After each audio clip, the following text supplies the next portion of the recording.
नमस्कार, स्वागत है आपका डॉक्टर साहिब में और मैं हूं आपके साथ सौम्य राठी। डॉक्टर साहिब के आज के एपिसोड में हम गर्मी और हाई ब्लड प्रेशर के बीच के रिश्ते के बारे में बात करने वाले हैं। समझेंगे कि गर्मी के दिनों में बीपी के मरीजों को किन चीज़ों को लेकर खास रूप से सावधान रहना पड़ता है। और ये सब कुछ बताने के लिए इस वक्त मेरे साथ बैठे हैं डॉक्टर राजीव रंजन, जो कि बिहार के सबसे जाने माने फिजिशियंस में से एक हैं।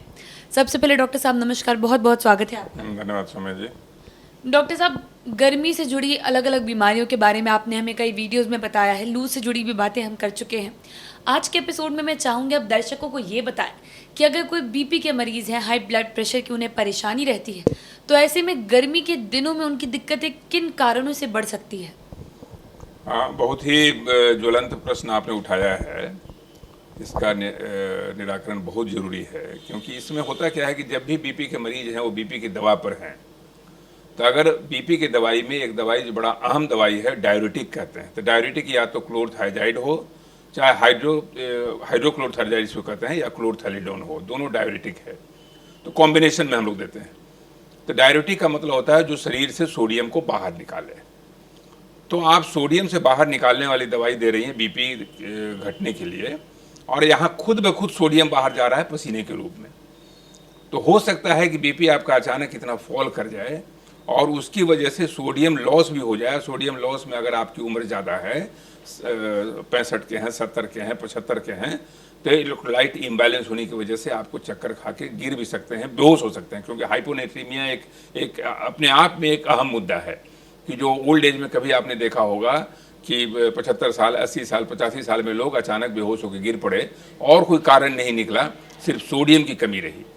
तो ब्लड प्रेशर की दवाई अगर चल रही है उसमें डाययूरेटिक तो ज़रूर रहेगा, तो उसमें ही ध्यान दीजिए कि अगर गर्मी पीक पे है तो उसमें हो सकता है थोड़ा बदलाव करना पड़े, डाययूरेटिक को हटाना पड़ सकता है या उसका डोज कम करना पड़ सकता है। बीपी जनरली थोड़ा कम हो जाता है गर्मी के दिनों में, ठंड के दिनों में बीपी बढ़ जाता है। तो उस तरह से अपना टेलर कर लीजिए, उसी तरह से दवाई को ऊपर नीचे करना पड़ता है, नहीं तो परेशानी आपके साथ हो सकती है।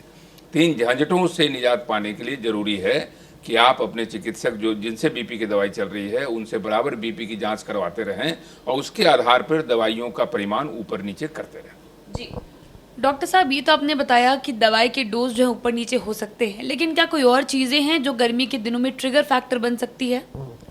गर्मी के दिनों में जैसे मैंने कहा कि अगर खान पान में आपने सोडियम ज़्यादा लिया, तो सोडियम ज़्यादा लिया तो होता क्या है कि जब आप गर्मी के दिनों में कहीं पार्टी में चले गए, अधिकतर शादियां होती हैं गर्मियों में, अभी तो शादी ब्याह का मौसम चल रहा है, तो रात में आप गए तो कभी चाउमीन भी ले रहे हैं और छोला भी ले रहे हैं, चाट ले रहे हैं, पकौड़ा ले रहे हैं, हाई सोडियम कंटेंट वाली सारी चीज़ें आप ले रहे हैं। तो सोडियम और बीपी से बहुत गहरा रिश्ता है। ज़्यादा सोडियम आप लेंगे बीपी बढ़ने का चांस ज़्यादा रहेगा।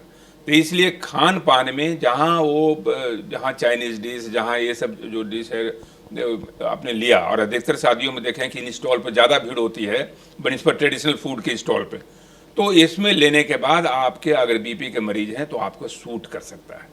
तो इसलिए बीपी घट भी सकता है गर्मियों के दिनों में। अगर आपने खान पान में परहेज नहीं रखा तो बीपी आपका ऊपर चढ़ भी सकता है।